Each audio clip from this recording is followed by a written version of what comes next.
राजेश जी, वो उनको हाँ जी एडमिट मैम, करना दूसरे है शायद। वो बोल रहे थे। मैं किनको जा मैम? स्वाति द्रविड़ मैडम, जो अभी के चेयरपर्सन है। कोई बात नहीं, हम कर देंगे मैम। उनको हाँ, आने वो दीजिए। ठीक है। कोई वेटिंग रूम में नहीं है लेकिन। हाँ, कोई नहीं है। I think she has already joined. ना हम्म। ना, स्वाति मैम अब आई हैं। नहीं, वो उनका ज्वाइनिंग ही बता रहा है कब से। मे बी उनको something network issue must be correct. There. Yeah correct. Swati ma'am एक जुड़ी हैं, उनका माइक ऑन है लेकिन उनका वीडियो नहीं है। Let her join ma'am, don't worry.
Hello, हाँ वही है स्वाति द्रविड़ मैडम शायद। ओके, हॅलो जॉईन स्वाती हो गए। मॅडम, जॉईन झाल्यात ना आपण? स्वाती मॅडम बोलू शकताय आपण? आवाज आपला बघा येतोय का?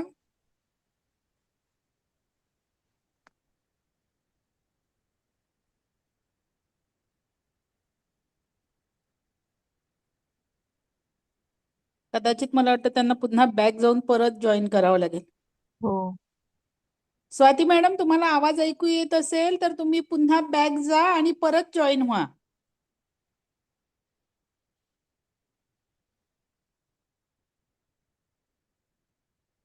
ठीक आहे, बघते मी.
हेलो, ये जियोमाई आईडी से कौन ज्वाइन हुआ है? प्लीज अपने आप को रीनेम कर लीजिए।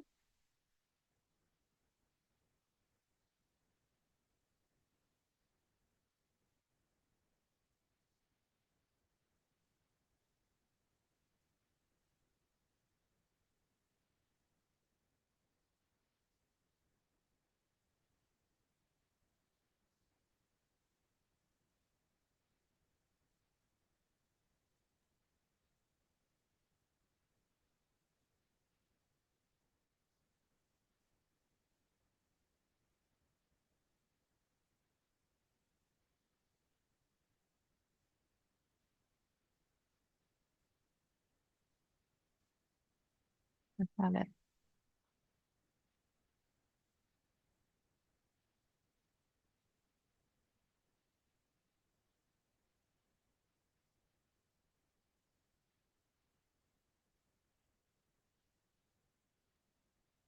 मैम शायद जुड़ चुके हैं। हाँ, तो हम स्टार्ट करें। Yeah, please. या hello everyone, welcome to the third session of the virtual technical round of this two-day international conference. I am Hema Kumar and will be the convener for this session. First of all, I would like to welcome the chairperson, Dr. Swati Dravid, and would take this opportunity to introduce her. Dr. Swati Dravid has done her PhD on the functional application of the Rig Veda mantras in the non-Rig Veda Brahmanas with special reference to the Shatapatha Brahmana and acquired gold and silver medals and many prizes at her graduate and postgraduate level. She has over 12 years of teaching experience in various colleges in Mumbai affiliated to University of Mumbai and SADT University. She is the Deputy Director of uh, Anant Anantacharya Indological Research Institute, Mumbai, and had worked as a member of its editorial board and later as an editor. She was the editor of Anantanjali, Golden Jubilee volume of Anantacharya Indological Research Institute. Dr. Swati has contributed various articles in different research magazines, journals, and felicitation volumes. She also delivers lectures on different platforms on a number of topics related to Sanskrit studies. Thank you, Dr. Swati, for chairing this session.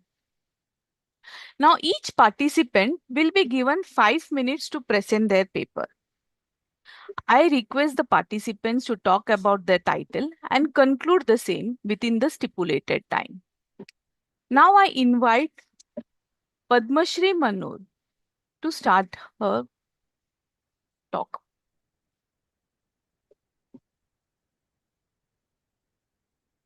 Am I audible? Yes, Thank you so much. thank you, ma'am. Okay, is Padmashri there? Okay, we move on to the next person, Dr. Sangeeta Chakravarti.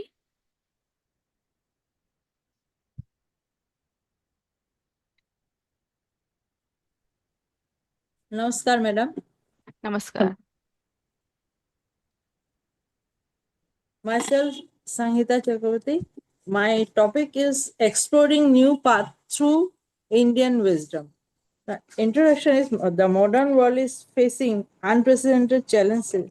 There is climate change, ethical decline, widening inequality, rising mental health crisis, and the erosion of cultural identity. While modern science and technology have provided extraordinary advancements, they have also intensified consumerism, alienation, and ecological destruction. In such a context, the search for new paradigms of living has gained momentum across the globe.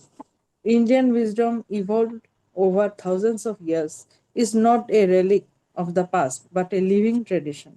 It offers pathways that harmonize material progress with ethical, spiritual, and ecological dimensions of life. The Indian worldview is not based on a rigid dichotomy between matter and spirit. Rather, it promotes an integral vision that is Purnatva, and its core concepts, Rita, that is the cosmic order, Dharma, the righteousness, Yoga, Ahimsa, and Samatva. These are deeply relevant for rethinking human development and global being.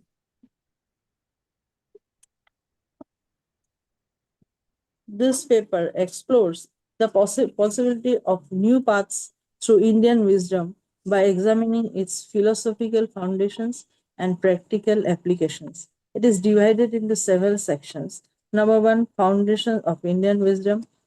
Number two, Indian philosophical traditions and human values. Then, ecological vision in Indian thought. Then, Indian wisdom and human well being, that is yoga and Ayurveda. And Indian wisdom in leadership and education, global relevance and future directions. And the foundations of Indian wisdom, number one, the Vedic vision. The Vedas represent the earliest stratum of Indian wisdom. The concept of Rita reflects the universal law governing both nature and human conduct. Hymns of the Rig Veda illustrate a profound ecological consciousness. Rivers, mountains, and forests are revered as manifestations of the divine. The Vedic seers envision a cosmos where harmony between humans and nature was central to the survival and prosperity. Then comes the Upanishadic philosophy. The Upanishads emphasize Brahman, that is the ultimate reality, and Atman. The principle of the Tattvamasi conveys the essential unity of all existence. This vision of oneness challenges modern fragmentation and offers a foundation for global unity, transcending racial, cultural, and national divisions. Then come Dharma and Purusharthas. Indian wisdom organizes human life around four Purusharthas: this Dharma, Artha, Kama, and Moksha. This holistic framework balances material pursuits with ethical and spiritual aspirations, preventing the one dimensional materialism prevalent in modern life. Then, Indian philosophical traditions and human values. The Bhagavad Gita, Duty and Resilience. The Bhagavad Gita addresses the eternal human dilemma between action and inaction, self interest and duty. It teaches Karma Yoga, Jnana Yoga, and Bhakti Yoga. In times of moral confusion, the Gita inspires resilience, ethical leadership, and selfless service. Then comes Buddhism. Buddhism is compassion and mindfulness. It's Buddhism emerging from Indian soil emphasizes the Four Noble Truths and the Eightfold Path.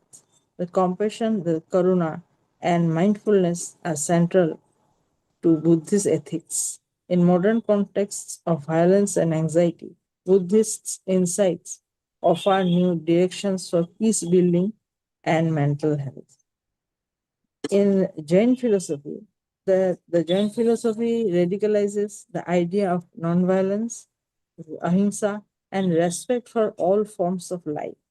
The principle of pluralism of viewpoints, that is Anekantavada, encourages tolerance and dialogue. That values are urgently needed in today's polarized world.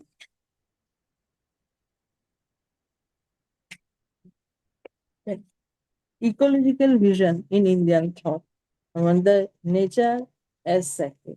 The Vedic hymns addresses rivers like Saraswati, Ganga, and the earth as Prithvi Mata and sun as Surya. This Dr. Sangeeta, please conclude it. Yes, madam.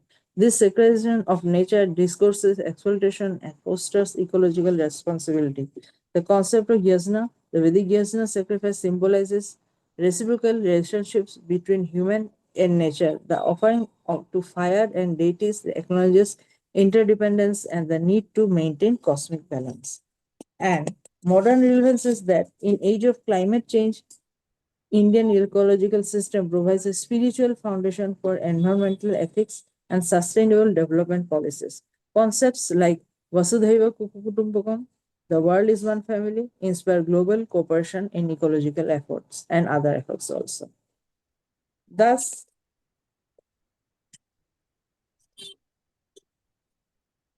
the conclusion comes where we can say global relevance and future directions. Indian wisdom is not limited to India, but carries universal relevance. The principles of nonviolence inspires leaders like Mahatma Gandhi, Martin Luther King Jr., and Nelson Mandela. Yoga has become a worldwide movement. Ayurveda is gaining recognition in interactive medicines. Philosophical ideas of unity, tolerance, and sustainability are shaping international policies. The future demands not a return to the past, but a creative integration of Indian wisdom with modern science. Then the new paths, ecological sustainability, ethical leadership, global peace, holistic education, and spiritual well-being can emerge when humanity embraces the timeless insights of Indian thought. And concluding here, including Indian wisdom rooted in thousands of years, philosophical, ethical, and spiritual expression, offers a reservoir of guidance for addressing the modern crisis of civilization by integrating insights from the Vedas, Upanishads, Gita, Buddhism, Jainism, Yoga, and Ayurveda. We discover new ways of living in harmony with self, society, and nature. The need of hour is not mere revivalism, but a creative application of these ideas to global challenges. Indian wisdom points us towards a future where progress is measured not only in economic terms, but also in ethical integrity, ecological sustainability, and spiritual fulfillment. Exploring a new path through Indian wisdom is thus a journey towards holistic human flourishing and a more balanced world order. Thank you. Namaste. Thank you, Dr. Sangeeta. I would request the participants to please adhere to the time limit given. Now I invite Sapna Bijesh Shah to present her paper.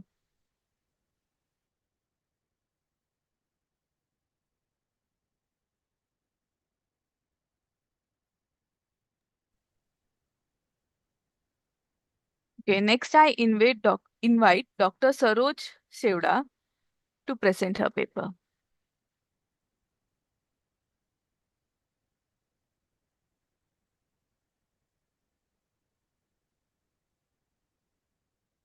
Next I invite Dr. Jyotish Baran Roy to present his paper.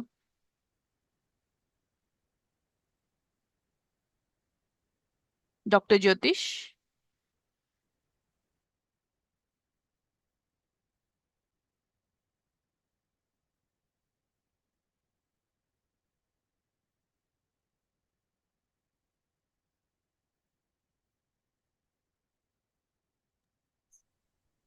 Dr. Jyotish, are you facing any difficulty to unmute or?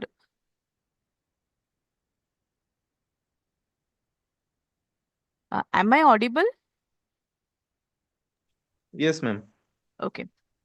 Okay, then next I'll invite Dr. Ramesh Kumar to present the paper.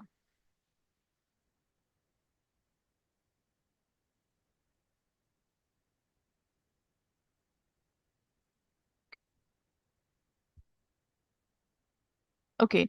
I would like to invite Dr. Monica to present her paper.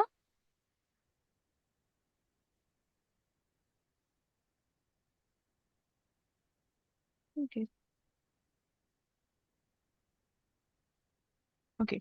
I would like to invite Dr. Sayala Venkata Vijayaveni to present her paper.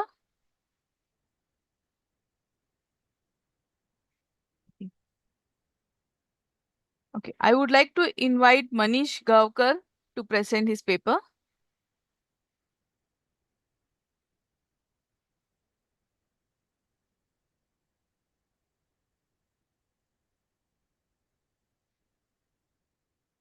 Okay.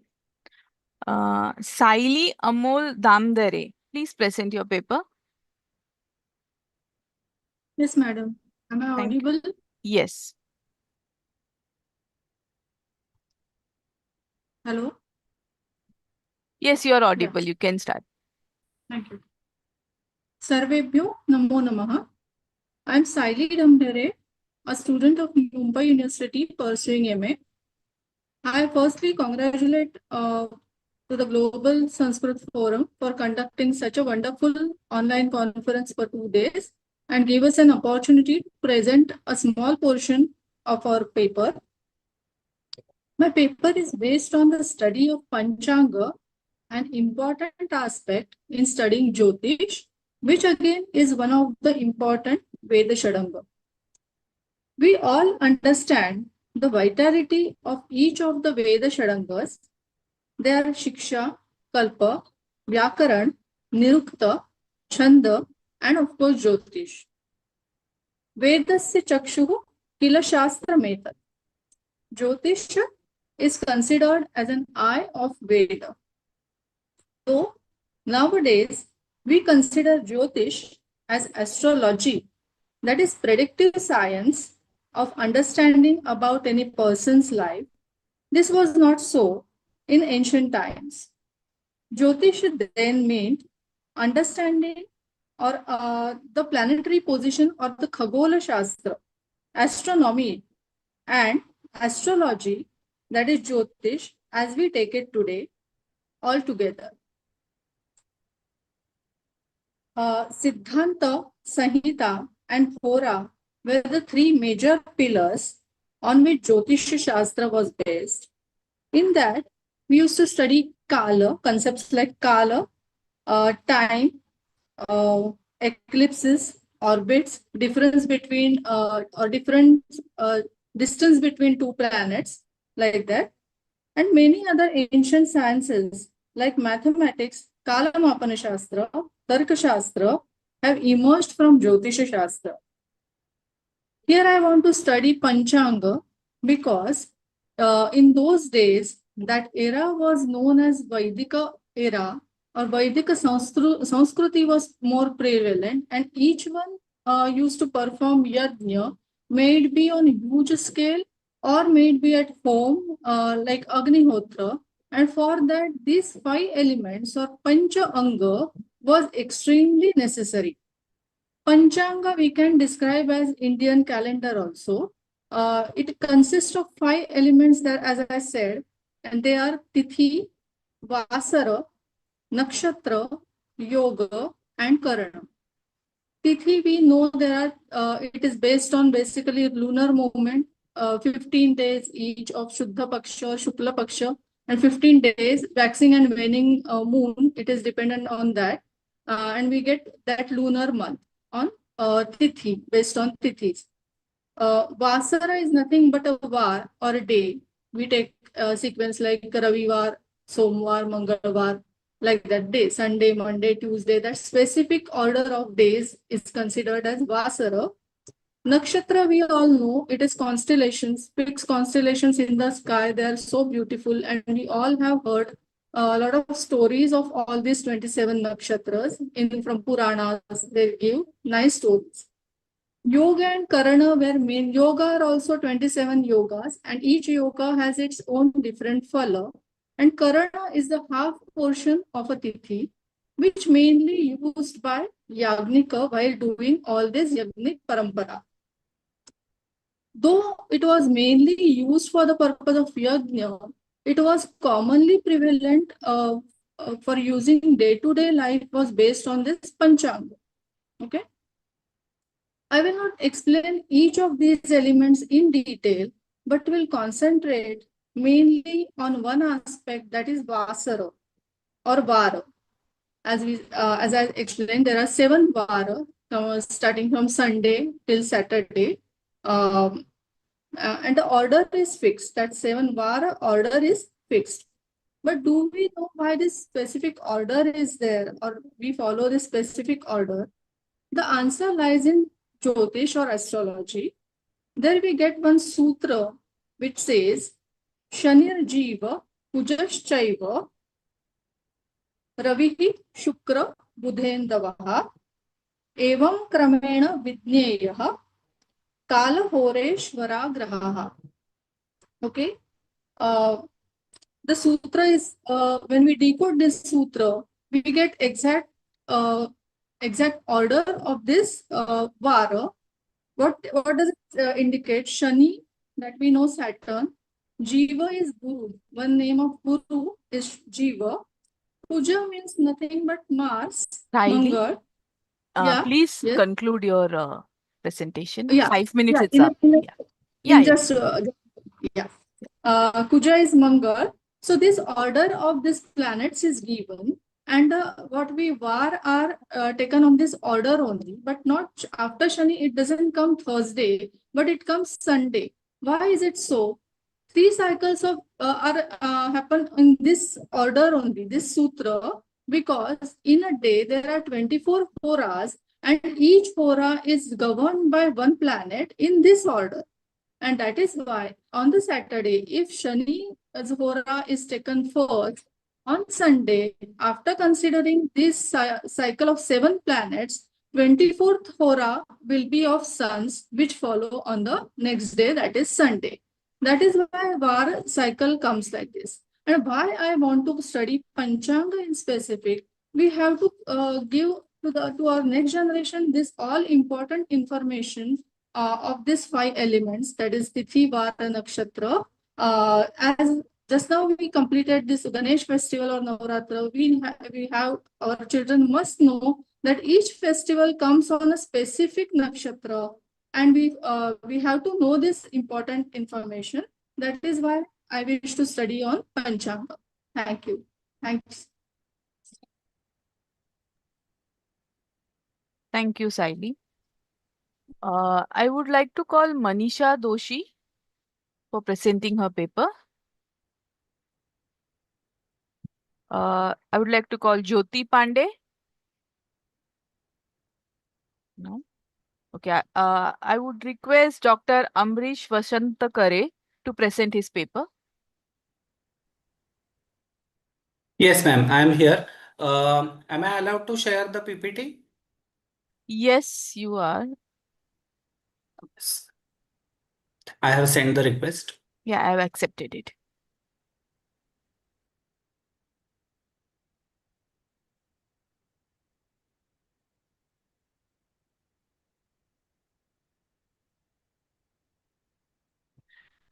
Good evening to all of you. I would like to speak on the Ayurveda as ancient Indian medicine. We get the references of various medicines and diseases right from the Vedic literature and right from the Rigveda, then the Samhitas of other Vedas. We get references of various medicines as well as diseases, and some common names like Bibhitaka, Haridra and Madhuka appear in this text, and these plants are still in use even in modern time. The literature of the Ayurveda itself starts like Bruhatrayi. We have the Charaka Samhita, Sushruta Samhita, as well as the texts composed by Vagbhata, that is Ashtanga Sangraha and Ashtanga Hridaya.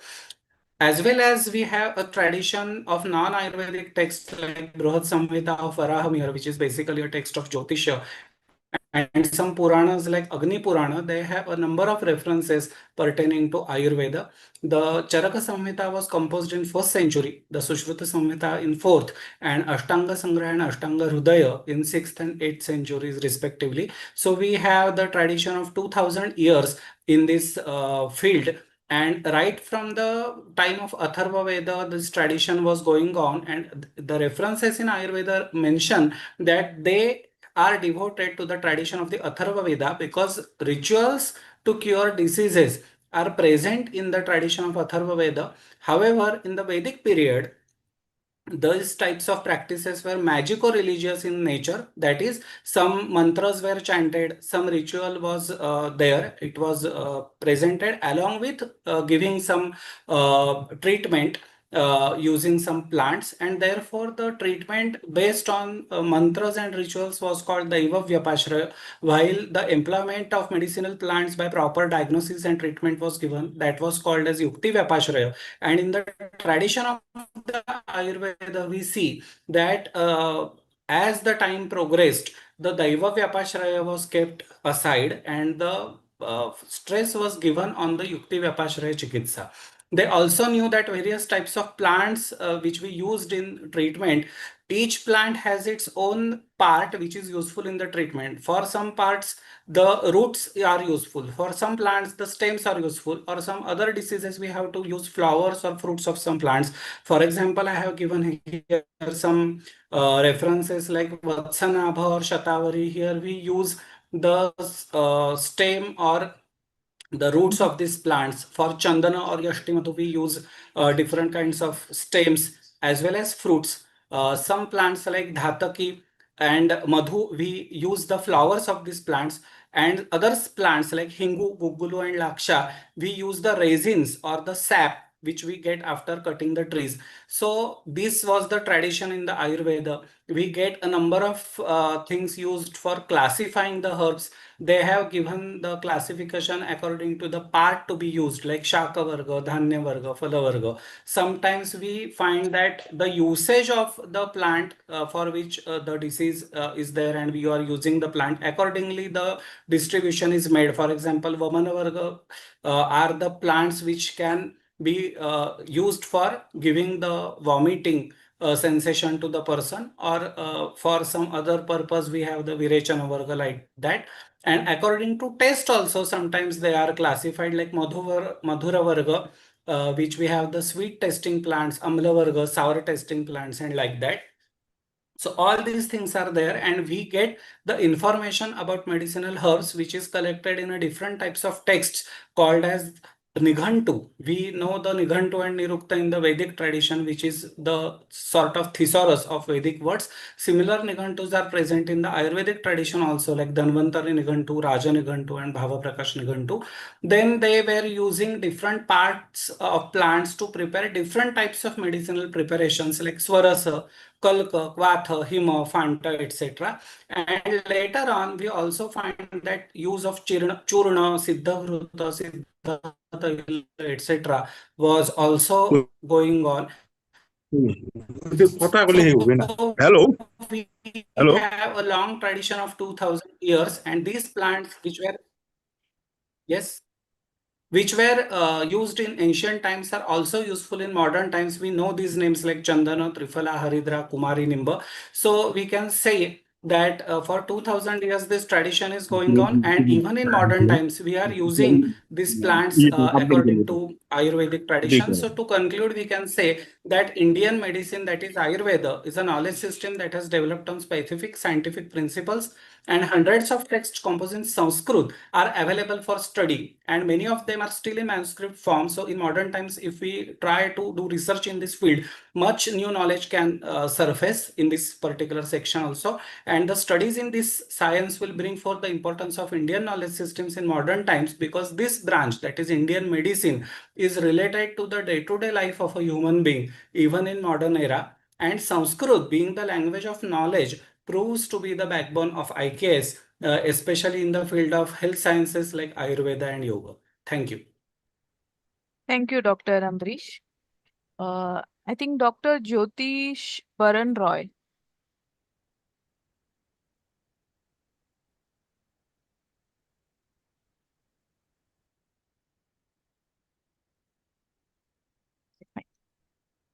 Okay, I would request Kiran Motani to present his paper presentation.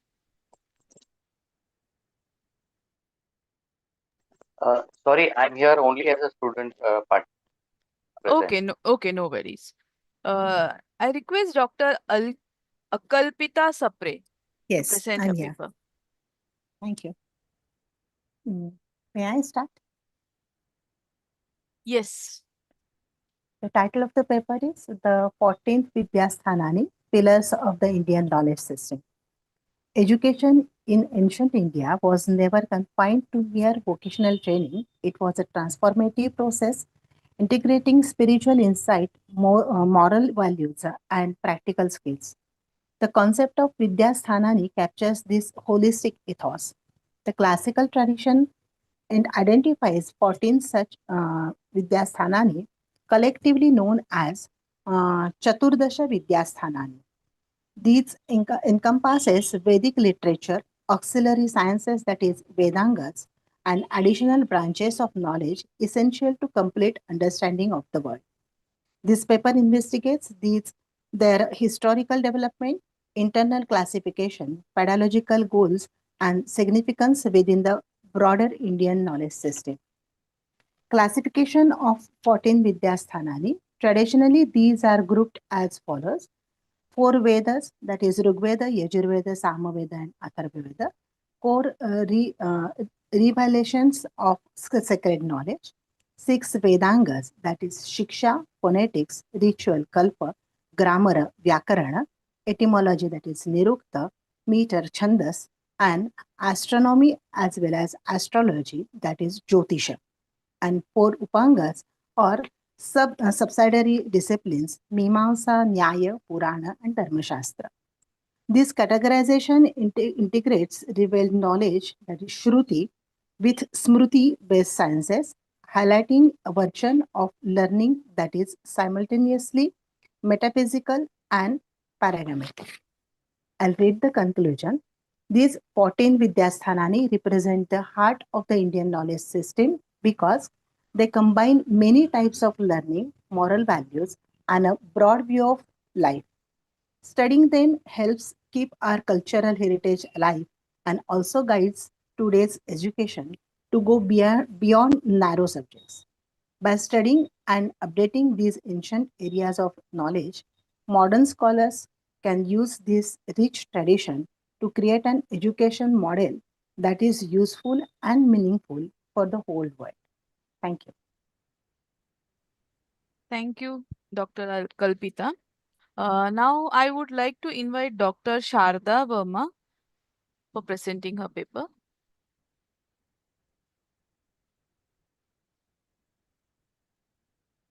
Okay, I invite Dr. Pratima Tripathi to present her paper.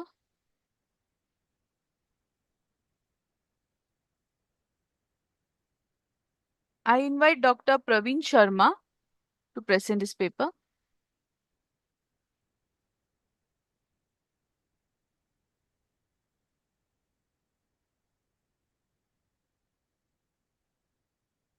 Okay, I invite Arundhati Shivaji Deshmukh to present her paper.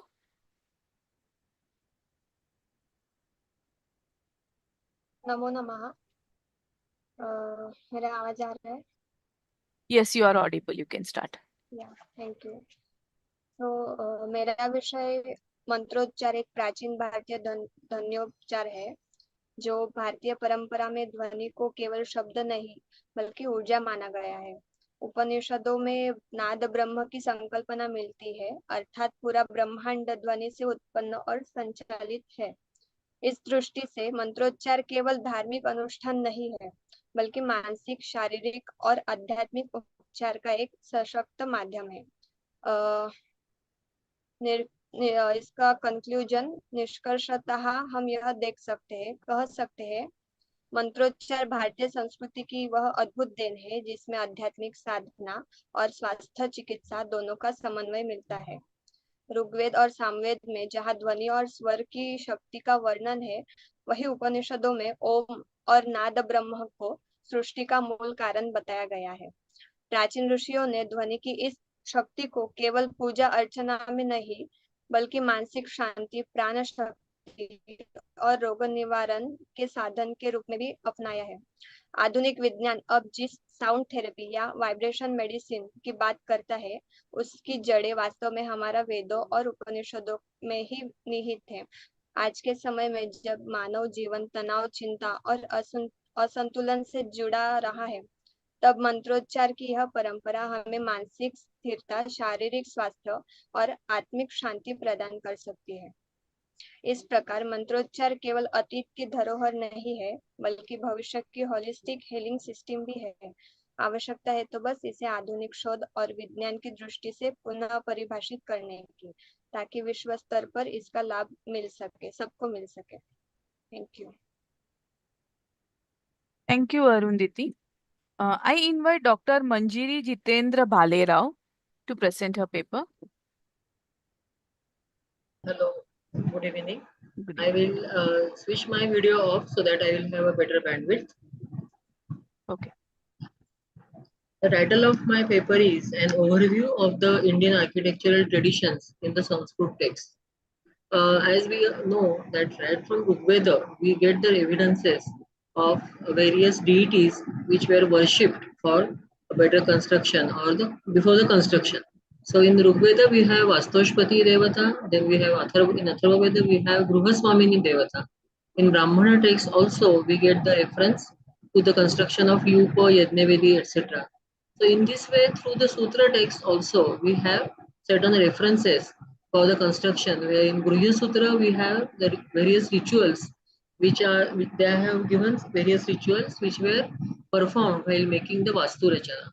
In Shulva Sutra we have various rituals which were, and we also get the criteria for proper land, location of pillars, plans, etc.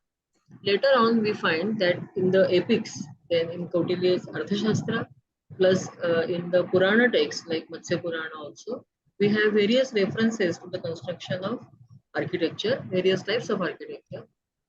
Matsya Purana gives references to many acharyas also like Bhrugu, Atri, Vasishtha, Vishwakarma, Maya, Narada, Brahma, Kumara, etc., which are considered as older predecessors of the contemporary acharyas. So we get a list of those acharyas. Then in Bruhat Samhita, which was written by Varaha Mihira, then also in Skanda, Garuda and Matsya Purana, we have various references to the construction of various halls, mansions, temples also later on. And then we have detailed descriptions of Nagar Rachana also. Later on in Kamikagama, Karanagama, then Suprabhedagama, Vaikhanasa Agama, etc., we get detailed descriptions of the designing of the nagaras. Like in we also have Manasara and Samarangana Sutradhara. We have again detailed descriptions of the construction of nagaras, planning of nagaras, types of nagaras, as well as the constructions of palaces. Then we also have references to the temple construction, etc. So these Sanskrit texts actually act as a very important source book to understand the Indian architectural tradition. I think I should end over here because the time constraint is there. Or if I have some more time, I can go on. You have 2 more minutes. You can continue. In Samarangana Sutradhara, which was written by the Paramara king Bhoja of Dharanagari, we have many important details which were written for the creation of the Bhumija style of temple architecture. Here we have nearly 83 chapters on Vastu Shastra in this particular text, where he has divided the text according to the types of mansions, and then we also have various references like he has divided the architecture also into Shastriya, Samajika and Dharmika categories. Then we also have there are many other texts of Vastu Shastra where we have various astrological theories, rituals, geography, and references to atmosphere also.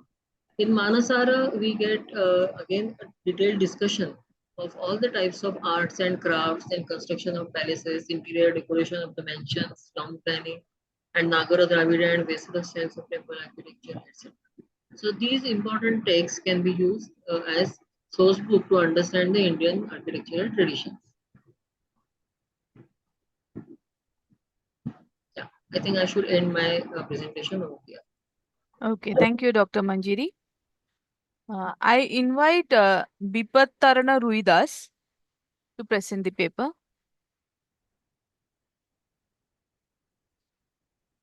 Okay. I invite Rajesh Mohanlal Bayani to present his paper. Yeah, thank you. I'll be discussing how India's current problems can be resolved from the teachings of Kautilya Arthashastra. Indian governments have followed the teaching of Kautilya Arthashastra, be it constitution, several laws, foreign policy, finances, or even structure of government. In the last 75-year history of independent India, policy changes in recent decades have reflected the development taking place globally. However, underlying principles remain as taught by the Kautilya in his Arthashastra. Although whenever Kautilya's teachings were compromised, India has paid a heavy price. some of their incidents will be discussed here. This 2,400-year-old text is so much relevant that we can even resolve upcoming issues or problems of the country. For example,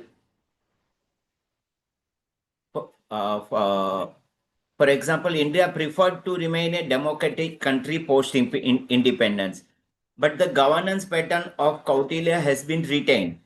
However, nowadays there is a proposal being discussed that India should move to presidential system, something prevailing in the US, and where the president has the highest power, is the single most important authority. India wants to go that way. What would have Kautilya said? So Kautilya would have obviously said that he has restricted king's powers, and the council of ministers, that is the Amatya Varg, has been given the highest power. Certain powers remained with king. However, several things Amatyas were prevailing. Kautilya would never have allowed this system. Anyway, this is a political issue, but we just going by the Kautilya's teachings.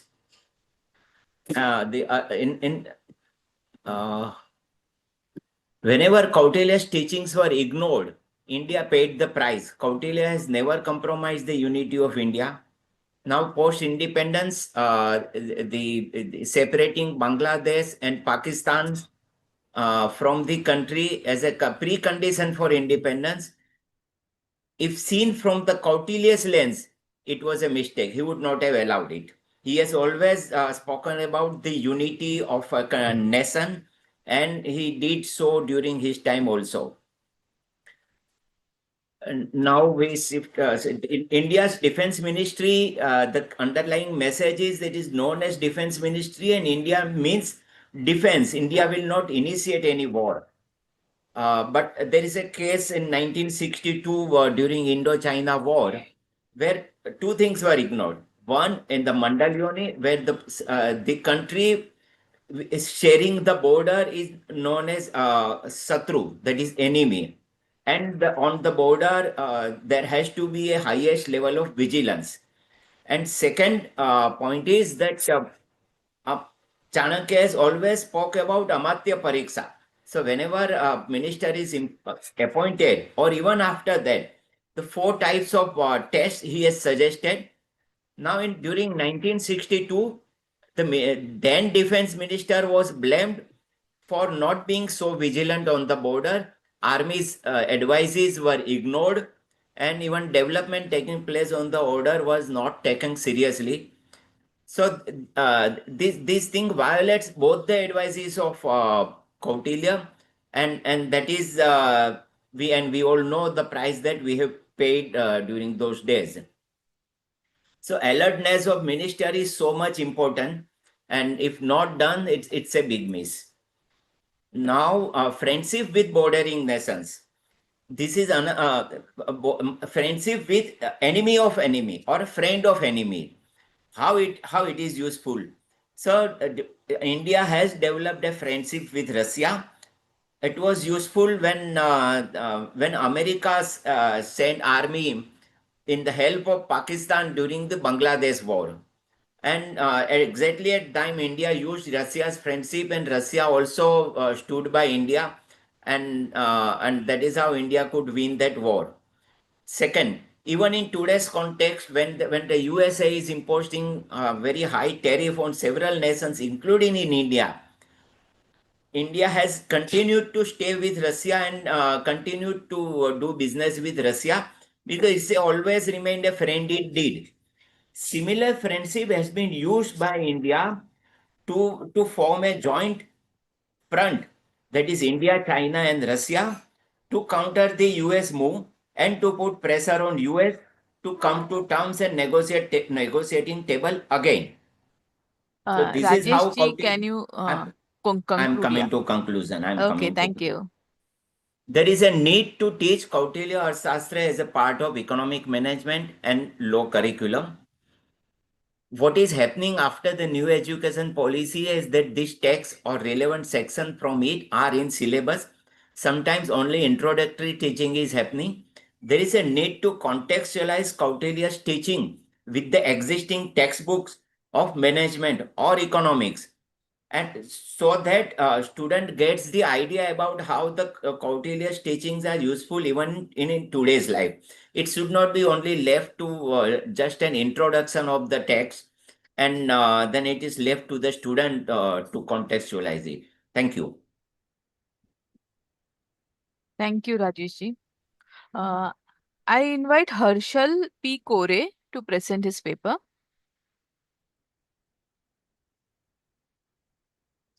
Dr. Nagma Sultan, can you please Hello. present your paper?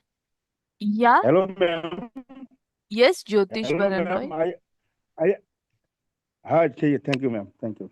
Yes, tell me. Thank you. I am present. No, I'll run ठीक through and I'll come back to those who had missed it. Is that okay? ठीक है ठीक है ठीक है Yeah. Okay. Okay, Thank you. okay. Yeah. Thank you. Yeah. Dr. Nagma Sultan. पढ़े तुम्हें Priyanka Lad, can you please present your paper?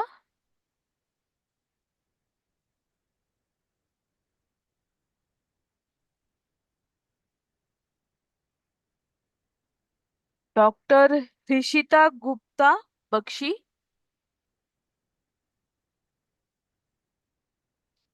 Aparna Kulkarni, can you please present your paper?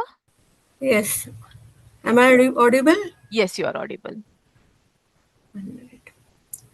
Good evening. I am a research scholar of Tirak Maharashtra Vidyapit Pune. Title of my paper is The Concept of Tirtha, with special reference to Koteshwar Tirtha. This paper attempts to examine the development of concept of Tirtha through Sanskrit literature. The concept of Tirtha and its related Sanskrit literature form an inseparable part of Indian culture, religion, and tradition. Tarati Papadikam Esmat or Tiryate Anena Iti are the definitions of Tirthas. Tirtha has been derived from the root through, meaning the crossover or to carry through, with the suffix tha. So Tirtha has evolved through Indian religion history as both a physical and spiritual bridge across sin, suffering, and mortality. In Indian culture, water is considered extremely sacred and divine. In Vedic period, Tirtha referred to sacred waters, rivers, slopes, and confluences, where bathing was considered purifying due to water's inherent divinity and its connection with the sun and fire, that is Agni Tattva. Deities such as Varun, Soma, Vishwadev, Vaishwanar, Agni reside in water, hence water itself is divine, mentioned in Krishna Yajurveda's Taittiriya Samhita. Similarly, in the Atharva, water is praised as a radiant, sacred goddess who brings auspiciousness. The Yajna Samstha is an ancient religious and social institution that has existed in the India since ancient times. Over time, as Vedic yajnas become increasingly elaborate and inaccessible to common people, Upanishadic thought redefines tirthas as a symbolic path towards knowledge, self-realization, and immortality. In the epics, particularly in the Mahabharata, pilgrimage, that is Tirthayatra, was elevated above ritual sacrifice, making it an inclusive practice accessible to all, including women and marginalized groups in the society. Bathing at sacred sites came to be seen as equal in merit to grand sacrifices such as Vajpaya, Rajasuya, and Ashwamedh. With the rise of Puranic Dharma, Tirthas became firmly linked to the temples, worship, bhakti, and local mythologies. Texts such as Padma Puran, Brahma Puran, Skanda Puran, Matsya Puran glorify specific sites, that is, classifying them by divine, human, or natural origins and associating them with deities, sages, and cosmic events. Pilgrimage served multiple purposes, from penance and moksha to fulfilling vows and performing ancestors' rites like Shraddha, Tarpan, Pindadan, etc., while also fostering social unity and cultural integration across India. The growth of pilgrimage sites encouraged the development of ghats, temples, dharmashala, and charitable institutions like Anna Chhatra, embedding tirthas in both spiritual and socio-economic life. The paper highlights Koteshwar Tirtha near Limgove district Satara in Maharashtra in Krishna River Basin as a striking example of naturally formed sacred site. The site became religiously significant through legends of Parshuram. In the 18th century, temple was built by a Peshwa chieftain. The Koteshwar Tirtha illustrates how natural geography, mythology, and history converge to shape India's sacred landscape. So the concept of Tirtha evolved from Vedic ritual, water worship to epic pilgrimage, tradition to Puranic temple culture and bhakti. So each region of India shaped its own tirthas, reflecting the rich pluralism of Indian civilization. Thank you. Thank you, Aparna. Yes. Can I request Dr. P. Radhakrishnan to present his paper? Yes, ma'am, I am here. Yeah. Hello. Yeah, you're audible. You can continue. My video is not visible. Then anyway, I will present. Otherwise, your time will lose. Okay. Yeah. Okay, then I Yes. will. So I am myself Radhakrishnan, Dr. Radhakrishnan from the God's own country, Kerala. My topic is significant role of Sanskrit in Vedanga Jyotisha.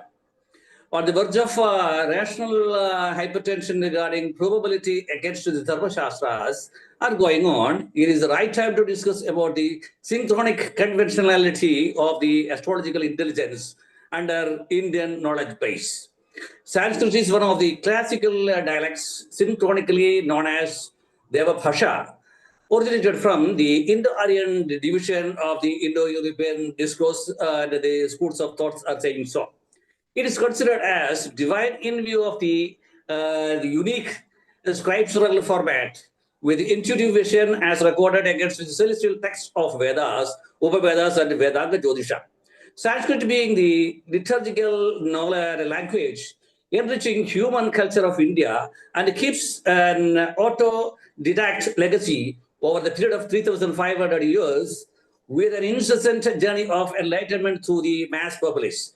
Sanskrit is the proto-language of the Vedanga Jyotisha, the ancient treatise with an enigmatic verses that define astronomical terms and astrological terms, expediting principles of astronomical calculations to clinch timing of rituals. Presently, the approach has been diverted to new different streams of mundane astrology, the decision-making astrology, Vastu astrology, medical astrology, and musical astrology, and vehicle astrology, pilgrimage astrology, etc., are linked with this, linked with the basic principles of astrology or astrological intelligence, wherein the karma theory is playing a predominant role as per the principles of Vedanga or Vedanga, Jyotisha, or whatever it is.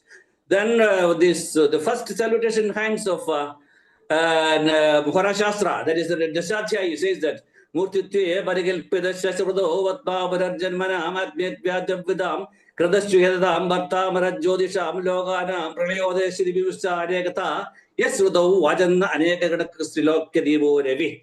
It's that the verses itself indicates that the liberation of the people and the attainment of Purushartha.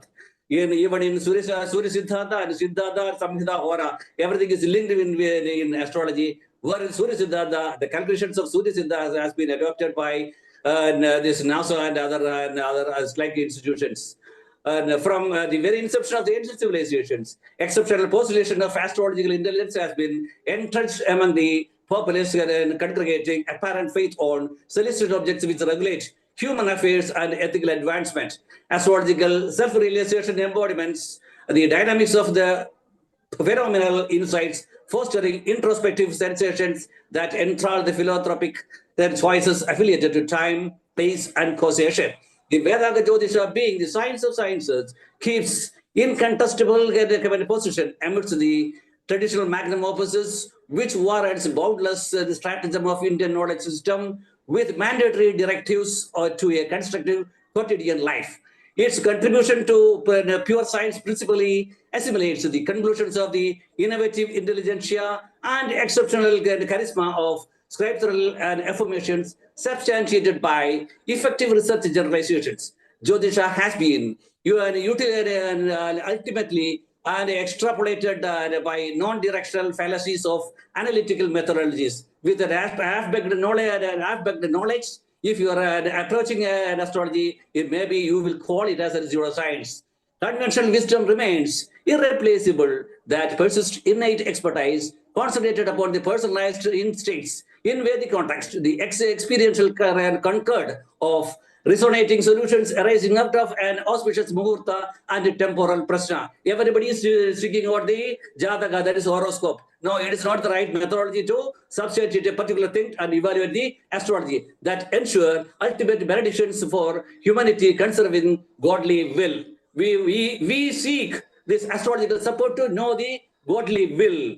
That is what I am telling, that in God's own country, it is very, very, very significant. The present interdisciplinary work explores empirical idiosyncrasies of the propitious astro-intelligence and reciprocal challenges of fabricated intelligence in a win-win state. Okay. Another thing is that the conclusions of the paper is like this. More and more research scholars has to come forward with integrated research endeavors in the field of Vedanga Jyotisha, patronized by IKS, so that we can extend the true meaning and the fruits of the Dharma Shastras among the worlds. Hope Worldwide Global Sanskrit Forum can contribute much to extend the fruits of Dharma Shastra before the modern world. That's all. That's all. I remain. Thank you. Thanks a lot. Hari Om. Thank you, Dr. Radhakrishnan. I now invite Manisha Tushar Sonigra to present her paper. Dr. Vinay Ankush Pawar, can you please present your paper?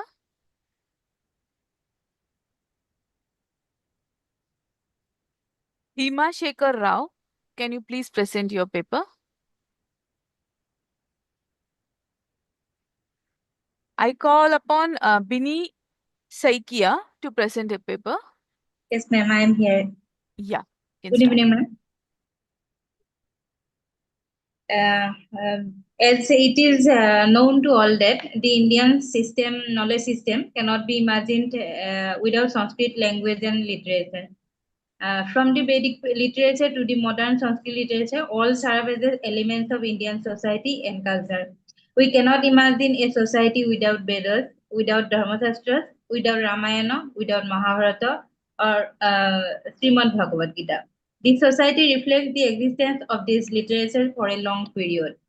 To develop a society healthily, to be governed properly, and to maintain mutual harmony among the people living in the society, in order to strengthen the society social foundation, one has to go through various rules and regulations. These rules are not only applicable and in the individuals, they are binding on everyone. If every individual follows the rules and regulations, then only needs of everyone can be fulfilled and the society gets prosperous in a peaceful environment. Therefore, from Vedic period, the different systematic divisions were introduced for the society. In Indian culture, these divisions are recognized in caste system, namely Brahmana, Kshatriya, Vaishya, and Sudra, and 4 stages of life, namely Brahmacharya, Garhastha, Vanaprastha, and Sannyas. We have found the structure of society with different element of society in our Sanskrit literature from Vedic period to later Sanskrit literature. Among these Sanskrit literature, one of the most important is Manu Samhita, which consists of 12 chapters. All the 12 chapters deals with different components of society, including caste system, the duties of different caste people, and the sanskaras, the 4 stages of life, the duties and structure of a king, the source of dharma, etc. Here, the dharma denotes the duty of people. The marriage system also discusses in Manu Samhita, which is a main element of a society. It recognizes 8 types of marriages, namely Brahma, Daiva, Arya, Prajapatya, Asura, Gandharva, Rakshasa, and Paisasa. For Brahmanas, Brahma, Daiva, Arya, Prajapatya, Asura, and Gandharva are recognized as normal. Thus, for Kshatriyas, last 4 marriages are recognized as normal. Asura, Gandharva, and Poisasa are recognized normal for the race caste. For smooth governance, tax system also discussed in Manu Samhita. The tax could not be double to the earning amount as stated in Manu Samhita. Written deed also found at that time. If anyone unable to pay the debt on time, then he had to submit and write a new deed against the debt. For any wrong deed, punishment also imposed to the cheater. Finances also discussed in the Manu Samhita chapter 11.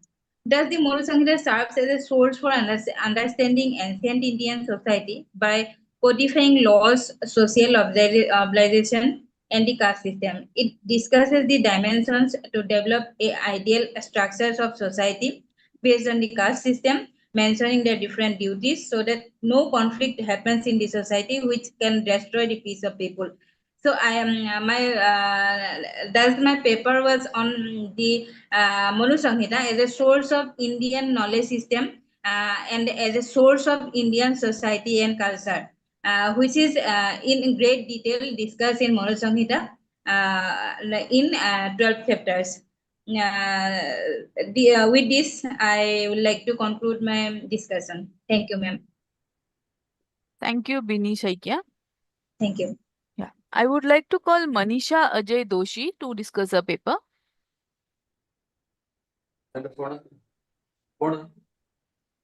I would like to call Sudharma Chitaranjan Dhamle. Yes, ma'am. Hello. I am audible? Yes. Yes. Thank you, ma'am. Good evening to all of you. I am Sudharma Chittaranjan Damle. I am a research scholar of Tirak Maharashtra Vidyapith, Pune. Today I am going to discuss my paper titled as References of Janapadodvamsa in Ancient Indian Medical Science, a Public Health Perspective of Ayurveda. So we all have gone through recently with recently from a Janapadodvamsa situation, means COVID in last 5 years back. So that by that experience, the thought arose to research it keenly what our texts are saying about it. So it is my take on Janapadodvamsa and its references to contemporary era. So what is Janapadodvamsa? Janapadodvamsa literally means Janapadasya Udvamsaha. So destruction of communities, destruction of social health. It is not just a disease, but a phenomena of mass destruction affecting a large population. That is Janapada and its Udvamsa, distraction. It is mentioned mainly in classical Ayurvedic texts like Charaka Samhita, Sushruta Samhita, Madhava Nidanam, Sharangadhara Samhita. Its key distinctions are, unlike individual diseases, Vyadhis, Janapadodvamsa affects people regardless of their individual health position, prakruti, diet, ahara, or age, vaya. 4 major causes of Janapadodvamsa are air, water, land, and season or time. Vayu, Jala, Desha, Kala. Vitiated by abnormal qualities like extreme cold, heat, dryness, or excessive moistures, polluted air is a key cause of Janapadodvamsa. Regarding water, contaminated water sources that lose their natural qualities of taste, color, and smell. Desha, unhealthy environment characterized by unusual odors, unseasonal flowering, or a prevalence of harmful creatures. This includes land pollution. And Kala, when the seasons exhibit properties that are contrary to their natural cycles, causing imbalances in environment and in living beings.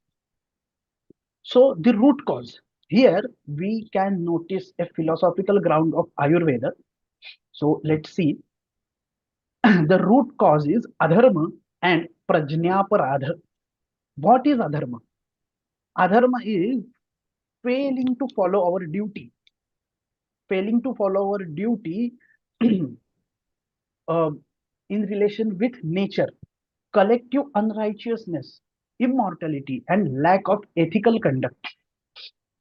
Then what is prajnaparad? Delinquency of knowledge, delinquency of wisdom, or intellectual error.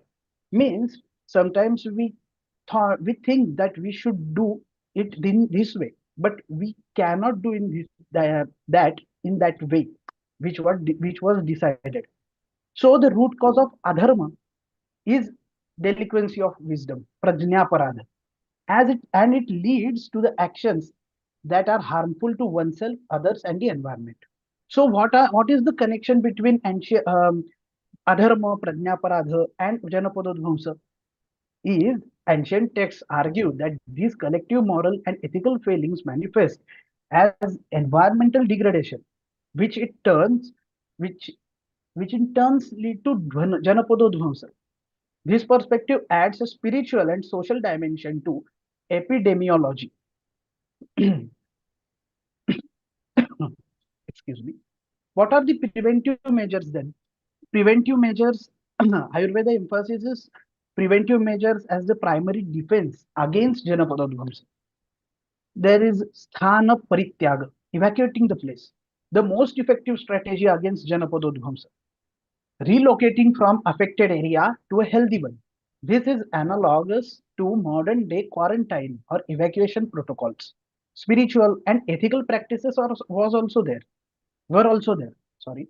Daiva Vyapashraya Chikitsa means divine therapy, includes rituals, prayers, and chanting to restore collective well-being. Shanti Karma, practices to promote social harmony and mental peace.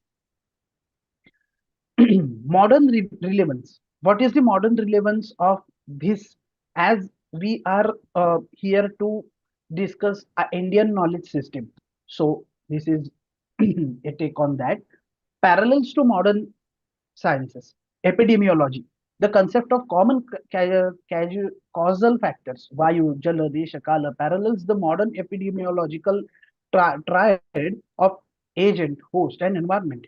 Environmental health is second point. The emphasis on air, water, and land pollution is a cornerstone of modern environmental science.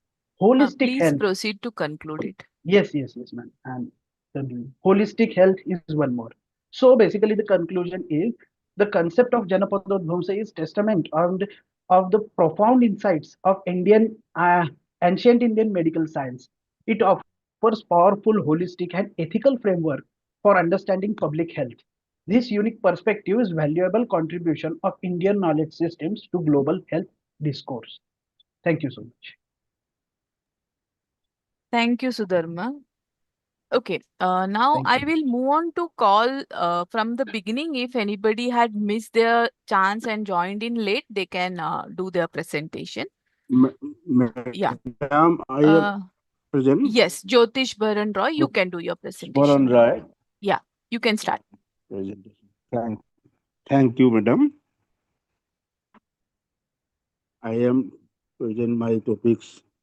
Sanskrit is the source of Indian wisdom. Introduction. Every civilization is built upon a medium of expansion of precepts and transmits its values. For India, Sanskrit has been that medium regards a Devabhasha. Sanskrit is not only the oldest documented language of subcontinent, but also a treasury of spiritual, philosophical, scientific, and literary knowledge. It is through Sanskrit that the Vedas were centered. The Upanishads, philosophies, the epics narrated and treatise on astronomy, mathematics, and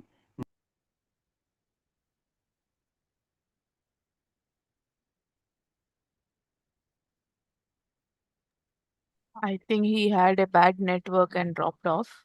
Yeah, he's back. Yeah, he's back, I guess.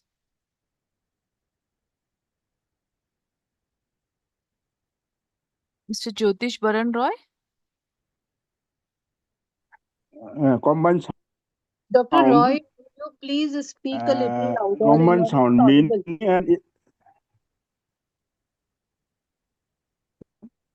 meaning and spirit, it is grammatical systems quantified by Panini's. Represents one of the most advanced linguistics analyses in the world. More importantly, Sanskrit provided the intellectual foundation for all major branches of Indian wisdom, from religion or to science, from art to statecraft. This paper investigates Sanskrit as the wisdom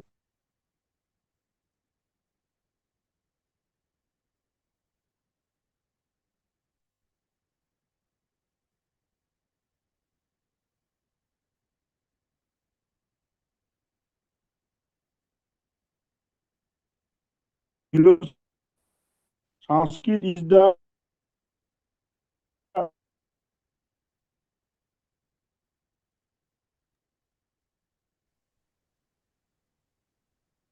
Dr. Roy, do you have a network issue at your place? Sanskrit as the pillar of India culture and education.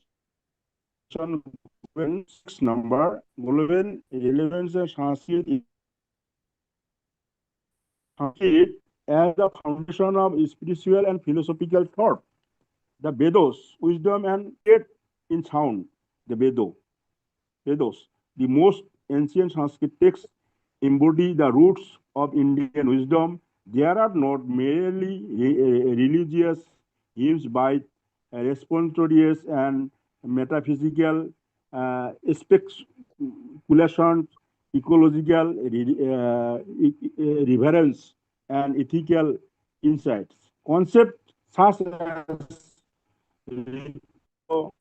and Satya organized by Vedic hymns. The Gayatri Mantra for intense continues to inspire meditative practices in ethical living. The Upanishad and quest for the absolute. The Upanishad composed in refined Sanskrit prose and verses develop profound philosophical inquiry into Brahman and Atma. Statements such as Atma, Aham Brahmasmi, I am Brahman, and Tat Tvam Asi are timeless affirmations in the unity existence.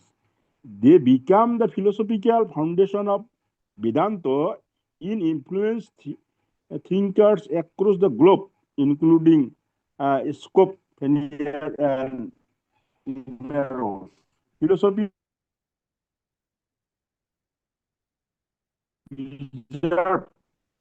schools of Indian philosophy, Neo, Vaisheshika, Sankhya, Yoga, Mimamsa, and Vedanta. Each system explored reality from unique perspectives, creating a pluralistic and intellectual culture. The very term of Darshana suggests philosophy as a way of seeing truth, and Sanskrit provided the conceptual tools for the vision. Sanskrit in the preservation of Indian epics and ethics. The epics and Ramayana and Mahabharata. The Ramayana of Valmiki and Mahabharata of Vyasa composed in Sanskrit are not only epics but encyclopedias of Indian culture. They present models of ethical dilemmas and leadership and devotion. The Bhagavad Gita embedded the Mahabharata in the Mahabharata remains a spiritual classic guiding humanity in times of moral crisis. Kalidasa and Sanskrit poetics. Sanskrit is the home of classical ethics and Kalidasa's work of Vijnana Sakuntalam, Raghuvansham, Meghadutam demonstrate the refined artistic ability embedded in Sanskrit imagination. Bharatanatyam Shastra provided the comprehensive story of drama and statistics introduction, the concept of Rasa, that the continuous influence art literature globally. Preservation of culture through literature, through Sanskrit poetry, drama, and prose, Indian cultural ideals of beauty. Morality and devotion were transmitted across centuries. Sanskrit hymns preserve the soul of Indian culture live in the artistic form. Sanskrit as the medium of science and knowledge system, mathematics and astronomy. Aryabhatta, Baraha Mihira, Bhaskaracharya composed Sanskrit, theatres, and astronomy and mathematics. Concept of zero, decimal nations, and the planetary calculation emerged in Sanskrit texts centuries before similar ideas appeared elsewhere. Ayurveda, Dr. Roy, can I Ayurveda, the request you science to of life. conclude it? Conclude. Thank you, ma'am. Thank you. Sanskrit as the unifier and Indian culture and education. Pan-Indian and cultural integration. Despite the regional linguistic served as the unifying intellectual medium of India. It connected scholars in the rules across the geographical and cultural boundaries, ensuring the continuity of Indian wisdom. Sarve Sukhino Bhavantu Sarve Santu Niramaya Sarve Bhadrani Pasyantu Ma Kaschid Dukho Bhava Bhavet. Madam, thank you. Hello? Yes, thank you, Miss Dr. Roy. Thank you, ma'am. Thank you very much. Okay. Can I request Dr. Sayala Venkata Vijayaveni to do her presentation? Yes, ma'am. Thank you, ma'am. Thank you.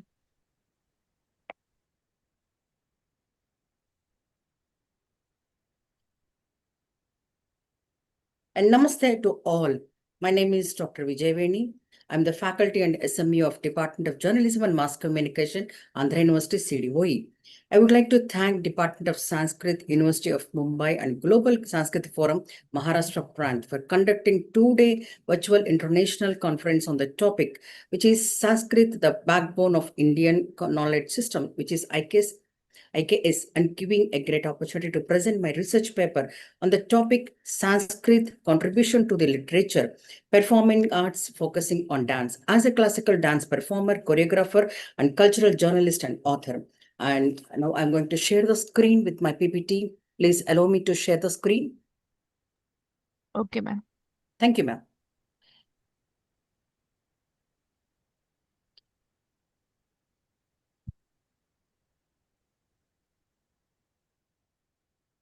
Ma'am, is it visible, ma'am? Yes. Thank you, ma'am. Sanskrit and to the contribution to the literature, performing arts focusing on dance. Yes.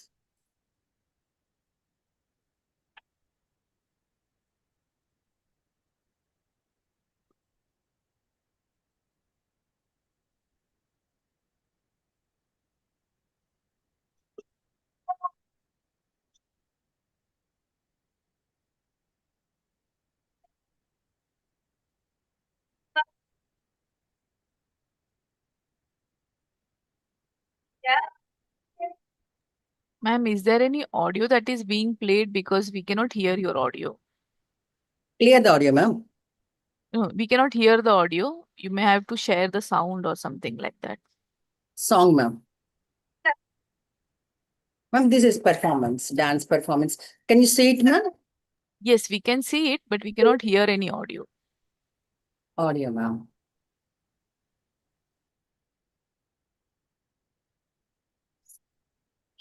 Is full.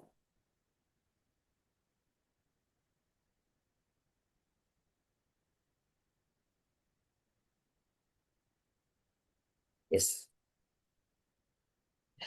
A Sanskrit word is originally pronounced as Samskrita. So, but due to language and pronunciation difference, people have started to pronounce it as Sanskrit. Sanskrit is the most ancient, historical, classical, authentic language of not only India, but also the world. And language is a structured system of symbols, spoken, written, and signed used to convey the meaning. And communication is a broader process of exchanging information, ideas, and with language as a key tool. Yes, this is the map of the origin of the Sanskrit language. And the Syrian speakers of Sanskrit. One second. As per history, first place Sanskrit was recorded, it was Syria. So the Syrian speakers of Sanskrit, the earlier form of Sanskrit is that used in the Rig Veda, called Older Indic or Rig Veda Sanskrit. So amazingly, Rig Veda Sanskrit was first recorded in inscriptions found not in plains of India, but in what is now northern Syria. So between 1500 and 1350 BC, the Mitanni dynasty ruled the upper Euphrates, Tigris region, modern Syria, Iraq, and Turkey. And coming to this is the Sanskrit, the mother of all languages. And famous Sanskrit literature includes the Vedas and ancient spiritual texts and two great epics, the Ramayana by Valmiki and Mahabharata by Vedavyasa. Other celebrated works include the dramas of Kalidasa such as Abhignana Shakuntalam, the scientific texts like Aryabhata's Aryabhatiya and the Puranas, which are encyclopedic works on mythology, on religion. And Sanskrit played a central role in Indian performing arts, serving as the language of foundational texts like the Natya Shastra and the plays of Kalidasa. It provided the scripts, lyrics, and aesthetic concepts such as rasa, shaping classical dance and drama traditions like Bharatanatyam and Kathak. And through its theatre tradition, Sanskrit integrated music, dance, and acting, laying the basis for many forms that continue to influence Indian arts today. And the verse express a reverence to Brahma, the creator of Natya Veda, and Shiva, the eternal lord of dance. Pranamya Sirasa Devo, Pitamaha Maheshwaro, Natya Shastram Pravakshyami, Brahmana Edudahrutam. Yes. And the earliest forms of Indian performing arts can be traced to the Vedic period. Ved chanting of Vedic hymns served as the foundation for musical and rhythmic compositions. And these are some pictures of the classical dance forms. And coming to the dance in ancient India, like Bharatanatyam and Kuchipudi, was shaped by the Natya Shastra with expressive gestures and rhythmic footwork. Music had two forms, Gandharva and Gana. So storytelling often drawn from mythology, narrating tales of gods, goddesses, and epics. Drama served as both entertainment and a reflection of cultural and spiritual values. So Sanskrit plays highlighted social hierarchy with the language used differing by character status. And coming to this is one avataram, Dashavatara, the symbolic Narsimha Thomas Avatar teaches us to strive for excellence in all endeavors and to offer our best efforts to the divine. In today's world, we can apply this moral by striving for excellence in our chosen paths, whether it is in our careers, relationships, or personal growth. Dr. And coming to Vijayaveni, the please festival proceed to occasion conclude. performances. Yes, ma'am. Please proceed to conclude. Your time is up. Sure, ma'am. Sure, ma'am. So the Natya Shastra is most commonly known in a version of about 6,000 verses across 36 chapters. Though earlier traditions mentioned 12,000 verses on shlokas, over the time it likely underwent editing with major commentaries later added by scholars like Abhinav Gupta. And coming to the conclusion, language and performing arts are closely connected as language provides structure while arts enrich meaning through voice, gesture, and visual expressions. And together they create powerful communication that conveys emotions, ideas, and cultural themes vividly. So performing arts make communication immersive, fostering deeper audience engagement and understanding. They also serve as a learning tool, enhancing language skills, creativity, and emotional awareness. Yes, with this, I'm concluding this, and thank you for watching, and very happy to present my paper on behalf of representing my Andhra University. Thank you very much. Thank you. Thank you, Dr. Vijaya. Thank you, ma'am. I would request Manish Gaukar to present his paper.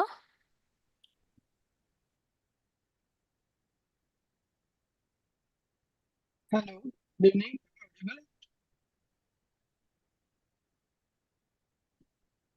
Yes, Manish. Namo Namo. My name is Manish Gaukar. I'm from, Manish, your volume is very low. Can you maybe speak loudly? is it better now? Little better, but still low. Give me a minute. I'll just change my settings. Give me a minute, please.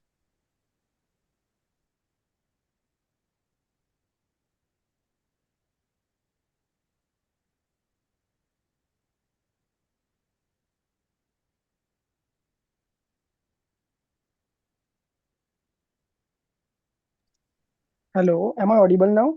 Yes, much better. You can Okay, start. thank you. Namo Namah. My name is Manish Gaukar. I'm from University of Mumbai.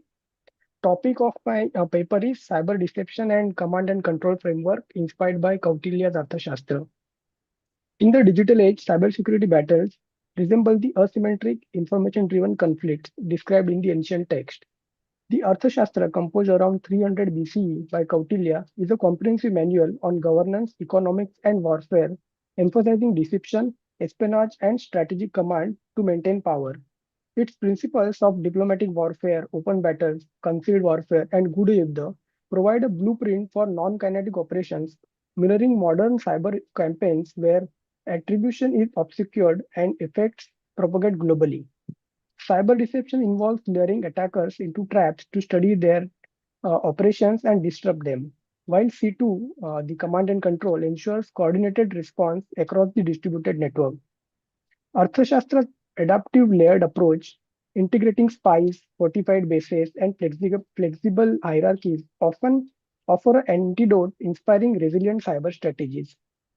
Kautilya Arthashastra remains a cornerstone for strategic thought, offering pragmatic insights into statecraft, warfare, and intelligence that resonate in today's cybersecurity domain. Recent applications, notably K.A. Kulkarni's paper on cybersecurity through the lens of Chanakya, have illuminated how Chanakya's principles such as espionage, as ethical hacking, and deception via honeypots enhance general cyber defenses. This work provides a broad framework for proactive risk assessment, insider threat management, and collaborative security. This draws the parallels between ancient fortification and zero trust architecture.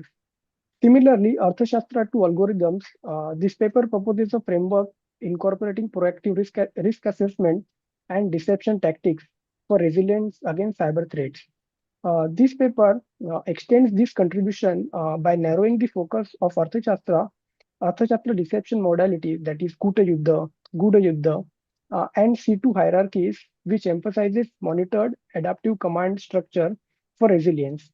This paper also states that we can revolutionize the cyber deception and C2 by promoting intelligence-driven deception and decentralizing the command. This paper also proposes Chanakya-inspired cyber operation framework, a redefined model that operationalizes these elements for real-time cyber defense.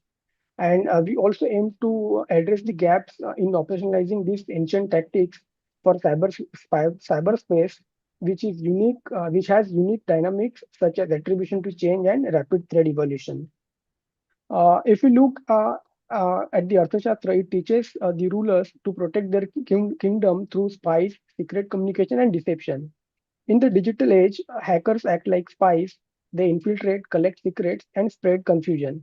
Whereas the cybersecurity teams acts like the king's intelligence services by detecting, defending, and deceiving the enemy. So the focus of this paper is how Arthashastra principle can inspire practical methods of cyber deception and secret attack communications. So the key principles from the Arthashastra that we note are deception strategies, command and control, and red team operations. Kautilya's classification of warfare into open warfare, deception models, advocating Gudha Yuddha for weaker positions, infiltrating camps, exhausting foes with proxies, and disseminating panic via false intelligence. For example, pretending to have a large army where we do not, or spreading the false information was a deception strategy. In modern cybersecurity, it is similar to creating fake servers or vulnerable machines to trick the hackers into wasting their time or detecting their activities. Similarly, we can map this to the command and control structure as well as the red team operations.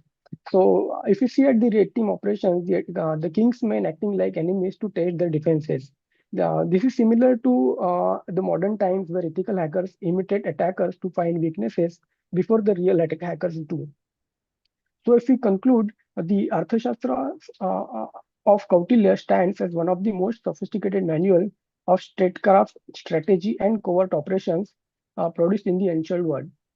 Its enduring wisdom lies not only in prescription for espionage, counterintelligence, and deception, but also its emphasis on prudence, proportion, and ethical responsibility.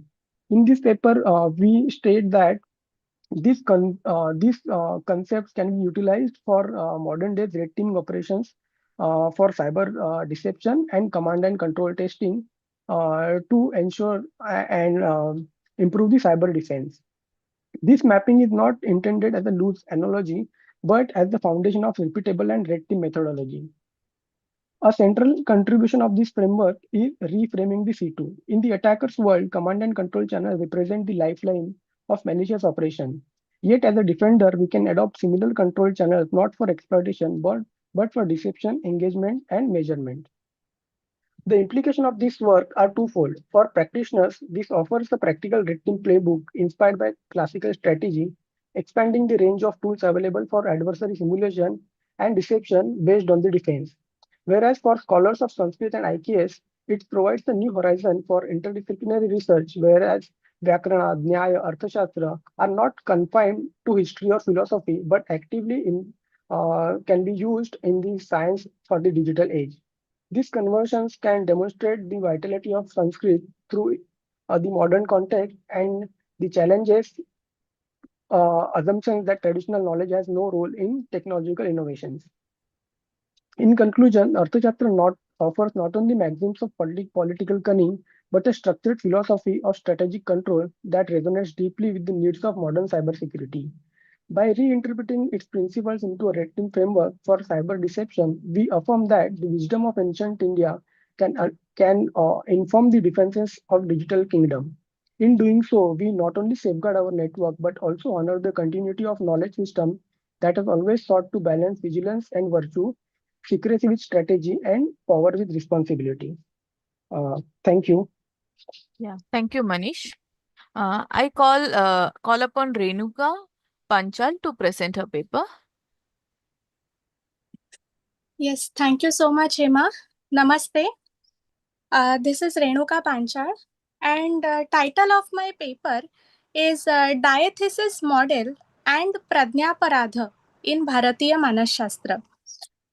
So the diathesis stress model, basically it's a concept in modern psychology. So diathesis stress model in modern psychology says that mental health problems develop when a person's inner vulnerability, means diathesis, combines with difficult life situation, that is stress or stressors. And a similar idea is found in Bharatiya Manashastra also, that is in Indian psychology also, through the concept of Pradnyaparadha. And this Pradnyaparadha means mistake of an intellect, means buddhi. This refers to wrong ways of thinking and behaving that make a person weak and prone to illness. As well as in Charaka Samhita Sutrasthana, it's been described that emotions like envy, grief, fear, anger, pride, and hatred are vulnerabilities. There is a shloka in Charaka Samhita Sutrasthana, Irsha Shoka Bhaya Krodha Mana Dvesha Dayasche Manovikaaraha te api uktaha sarve pradnyaparadhajaha. This is from Charaka Samhita Sutrasthana 7.52. So this means that when such tendencies meet stressful situation, means these emotions and such tendencies meet to stressful and troublesome life events, then they can lead to mental disturbances, which we called as manasa vikaras, and even that lead to physical problems also.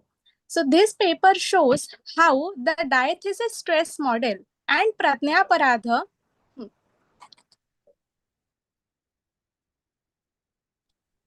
diathesis stress model and pradnya paradha are connected, and how Indian knowledge offers holistic way to understand and manage stress and vulnerability.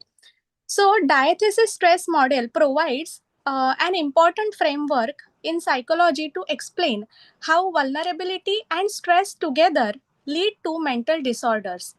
Bharatiya Manashastra, especially Ayurveda, already speaks about Pradnya Paradha as a root cause of illness. Here, the diathesis or vulnerability is not only genetic or biological, but also moral and intellectual, and which is linked with imbalance of buddhi, that is intellect. In Indian psychology, the self has a five-fold hierarchy. From lowest to uppermost elements will be sharira, means body, then indriya, that is senses, manas means mind, then buddhi means intellect, and finally atma means soul. So this hierarchical notion of self also been illustrated in Ratha Drishtanta of Kathopanishad. Hence, in Indian psychology, buddhi or intellect has been considered as highest decision-making faculty, or you can say supreme ability of an individual to discriminate between life dichotomies like right or wrong, moral or immoral, ethical, unethical, etc. Henceforth, pradnya paradha leads to an irrational and illogical way of thinking.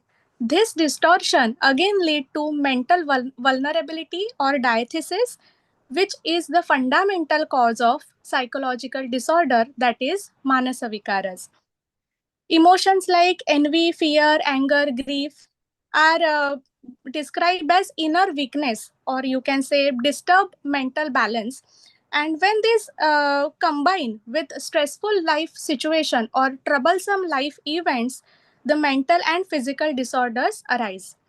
Thus, Indian view broadens the scope of vulnerability beyond biology, or you can say genetics in general, and also it provides some preventive measure through self-discipline, then right knowledge, and adherence with dharma and harmony, or you can say equilibrium of your mind and body. So, in conclusion, I would like to say that the comparison of diathesis stress model with Pradnya Paradha shows a deep connection between modern psychology and Bharatiya Manashastra. Both agree that illness does not come from stress alone, but from the meeting of inner weaknesses and outer strength.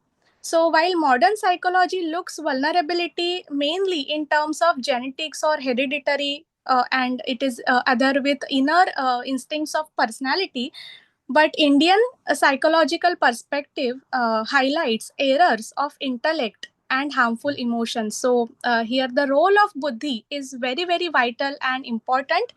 And by integrating this both, we can gain richer understanding of mental health and also understanding of problems, psychological problems beyond the genetics. And this wisdom of Indian psychology, which try to focus on balance as well as prevention, can expand and enrich you can say a new scope for amalgamating both the streams of knowledge system, that is Indian as well as Western. So these are my conclusions for this paper. Thank you so much. And now I would like to invite Hema Kumar for presenting her paper. Over to you, Hema. All the best. Yeah. Thank you, Renuka. Okay, like I am Hema Kumar, and today I would be speaking about Padauchitya in Sriman Narayaniyam. The word Auchitya means the state or feeling of being appropriate, relevant, and suitable. Uchitam prahuracharya sadrusham kila yasya yat uchitasya cha yo bhava tad auchityam prachakshate. This is as mentioned in Auchitya Vichar Charcha. Now, Sriman Narayaniyam is a Sanskrit Stotra Kavya from the medieval period composed by the scholar Sri Narayana Melpattur Bhattatri, called as Sri Narayana Bhatta of Kerala. It presents nearly all the episodes of the Srimad Bhagavata in a condensed form and comprises of 1036 verses across 100 dashakas. It is a unique composition that harmoniously blends philosophical, religious, and literary elements. The objectives of this study are to examine how the principles of Auchitya are effectively manifested in the poetry of Sriman Narayaniyam, to explore the extent to which these principles enhance the creativity and aesthetic appeal of the work, and to understand the role of Auchitya within Sanskrit literature, particularly in the context of devotional poetry with the main focus on Padauchitya. Auchitya refers to contextual appropriateness, that is, the fitting use of emotion, language, poetic devices, and aesthetic elements such as rasa. Traditionally, Auchitya has been explored primarily in dramatic and romantic poetries. This study highlights its deep relevance in devotional literature as well, especially in the expression of emotions, portrayal of characters, and coherence of narrative settings. It also illustrates how Sri Narayana Bhatta's poetic style harmonizes classical discipline with devotional depth.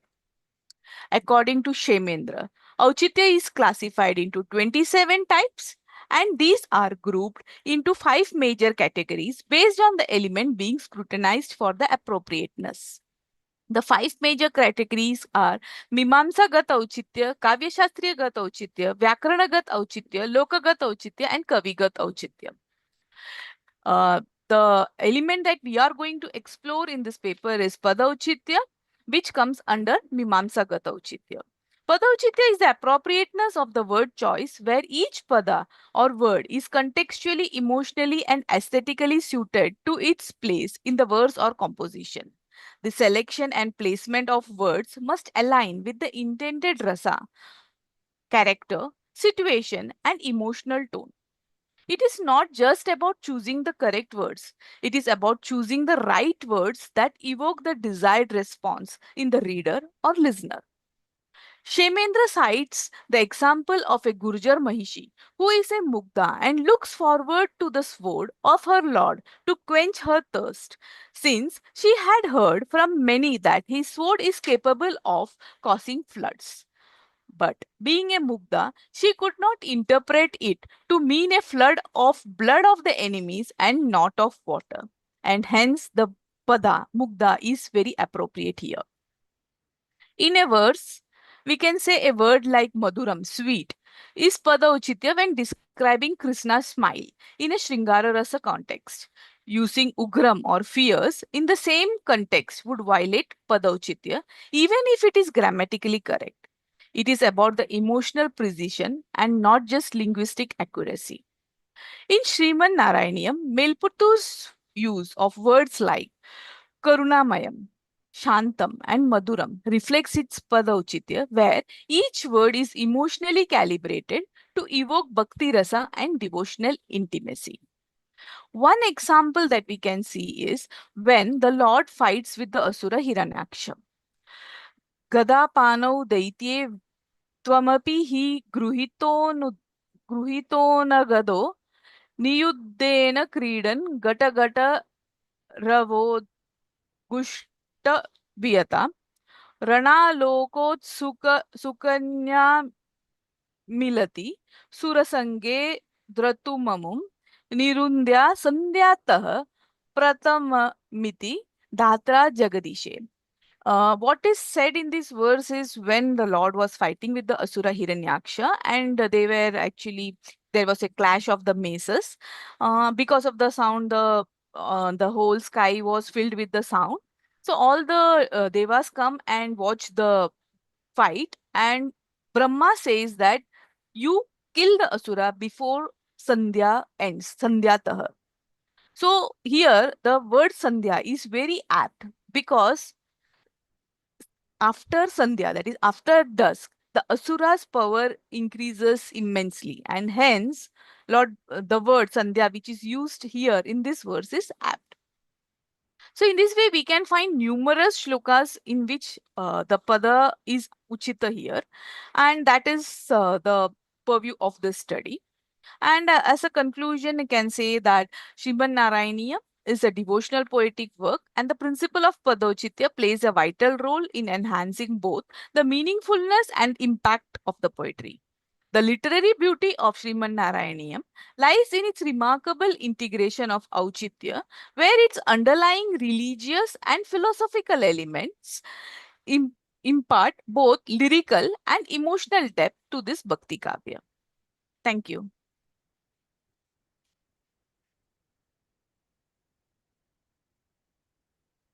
Okay.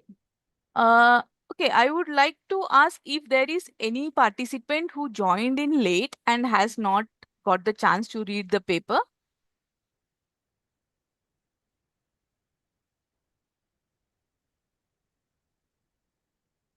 Okay, since no one is left, okay, then I would say like,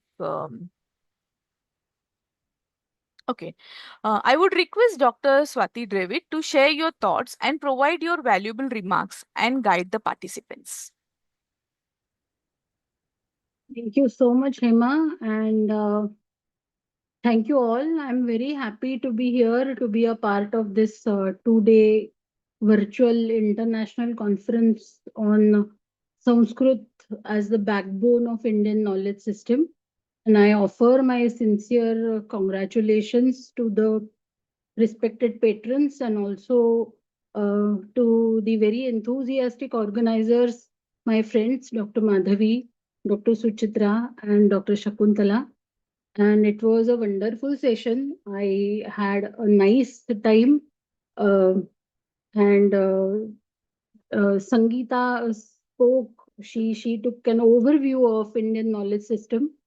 And Saili, she tried to explain the logic behind the Vasara, the concept of Vasaras, and why Var or Vasaras come in a particular order. And it's a beautiful topic. Dr. Khare, he presented, he came up with a PPT presentation, and he first of all described the Kalakrama of all the Ayurvedic texts and the Daiva Vyapashraya, Yukti Vyapashraya concept of diagnosis, the usage of plants and various parts of plants which are used in Ayurvedic system. So it again shows us how and why Ayurveda is still relevant, how and why Ayurveda is still very useful for us. So Akalpita spoke on 14 Vidyas, and she said that the Vidyasthanani, it is she tried to bring out the historical and cultural importance of these Vidyas. And she spoke about their importance in building a cultural model for the society, for the students and for the teachers alike. So it would be very interesting to see if she has some suggestions on these models, how if she has some particular suggestions how a model can be built for the benefit of the society, for the students and for the teachers alike. And the same suggestion I have for Arundhati, because she spoke on Mantrocharana and it's how pronunciation helps in maintaining peace, mental peace, emotional peace. But she has to suggest some very concrete methods. She has to come up with some models, some particular stotras or mantras she has to take, and the effect of those mantras on various groups, some different groups she has to take, and it is of course a very wonderful topic. Dr. Bhale Rao spoke on various Vedic deities who are the presiding deities of construction, and she spoke on various texts right from the Vedic literature to Manasara and Bruhat Samhita. She spoke on the construction of pillars, houses, mansions, halls, and she tried to bring out the planning and designing part and how it can be helpful even today, understanding those planning and designing aspects of the earlier texts even today.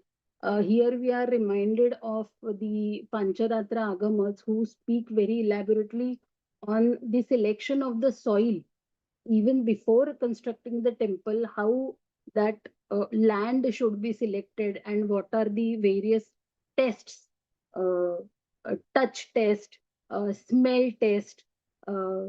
So all these tests, these Pancharatra Agamas have prescribed even before constructing a temple. So it will be very interesting to see how Dr. Manjari approaches this subject, and of course we will be very much eager to see that. Bhayani ji talked about Kautilya Arthashastra, and he talked about its importance in the creation of our constitution and its importance in the Indian law. Okay, so why we must not neglect Kautilya Arthashastra and why it is still important he speaks on. But my query to him would be in these complex geopolitical situations, Kautilya, how much importance, how much relevance Kautilya brings about, that if he is able to uh, explain, it will be very useful for us. And Aparna spoke on the concept of Tirtha, its history, the definition of the word, and then she wants to explain the cultural, social importance of the Koteshwara Tirtha. It is, of course, going to be a very interesting topic. Dr. Radhakrishnan, he spoke on Jyotish and Sanskrit, importance of Jyotish as a Vedanga, and more researches, he said, should be taken up in this subject. Of course, we all agree with him. And Beanie Saikia spoke on Manu Samhita, its subject matter, its scope. I found Dr. Sudharma Damle's Janapadodhamsa topic very interesting, and the destruction of social health and the how classical Sanskrit Ayurvedic texts they explain that subject, and how again and again we are coming across these difficulties now, and how still that fear of another breakup of some other pandemic is still lurking in our minds and of course in the society. And it will be very interesting to see what Ayurveda has suggested to keep a curb on these kinds of pandemic outbursts. I could not hear Dr. Jyotish Baran Roy's paper. I'm very sorry about that, because that network was very jittery and I just couldn't hear him properly. So that is my loss, of course. And Dr. Vijayaveni, she being a teacher herself and a cultural journalist, she tried to bring about the importance of dance in the maintenance and advancement of culture, Indian culture, and she explained it very beautifully. Manish spoke about Kautilya's Arthashastra and the concept of appointment of spies and building up fortresses, maintenance of various fortresses, and the concept of cyber security. Indian knowledge system, we when we talk of Indian knowledge system, we always talk of interdisciplinary approaches, intradisciplinary approaches, and transdisciplinary approaches.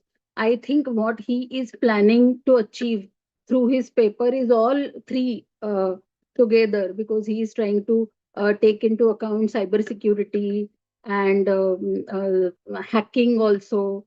So it is, of course, going to be a very interesting paper.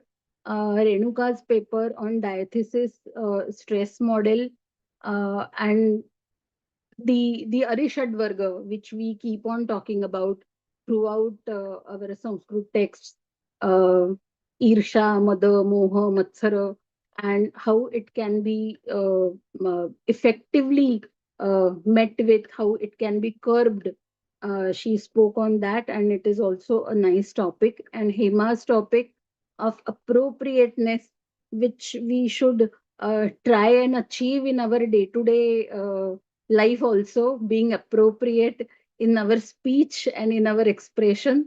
So it was a very beautiful topic, and you took up Narayaniyam to explain that topic. So it is a very nice topic, and all of you presented it so nicely. And it is a learning for me also. So many topics, so many aspects I came up. They were new, quite new, and they were quite interesting. So best of luck to you all, of course. All the seniors, I'm not giving them best luck, but the juniors, I would like to present my best wishes to all of them. So thank you so much. Thank you very much, ma'am. Dr. Radhakrishnan, do you have anything to share or say? You've raised your hand. No, ma'am, I would like to extend my wholehearted thanks to the Bombay University for having been given me an opportunity to express my views and wishes. Okay, thanks. Okay, thank you. So with that, I would like to officially extend the vote of thanks for this virtual technical session and thank the chairpersons, Dr. Swati Dravid, Dr. Swati Bhalerao, and Dr. Namrata Jagtap once again.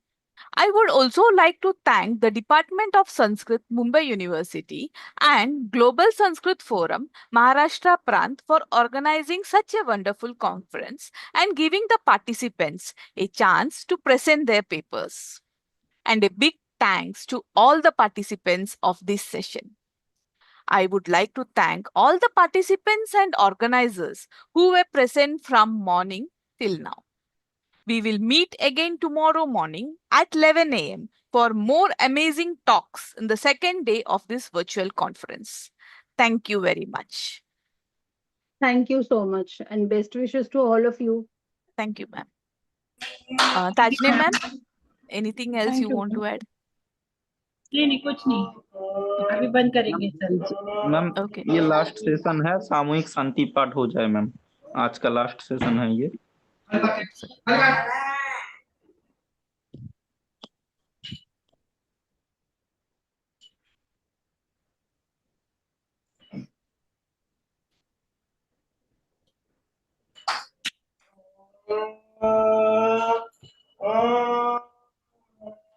Convener ma'am, Hima ma'am. हाँ ma'am ये आज का last session है, आज सामूहिक शांति पाठ हो जाए मैम। ओके मैम की अनुमति से। Tajne ma'am,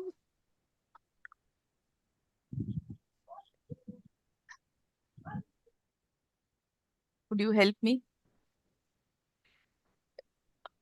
Like which shloka or what? Asatoma Sadgamaya. जी मैम, यस यस। या Om Asatoma Satgamaya Tamasoma Jyotirgamaya Mrityorma Amrutam Gamaya Hari Om Shanti Shanti Shanti. Shri Guru Pyo Namaha. Hari Om. Thank you very much. Thank you, ma'am. Thank you. Thank you.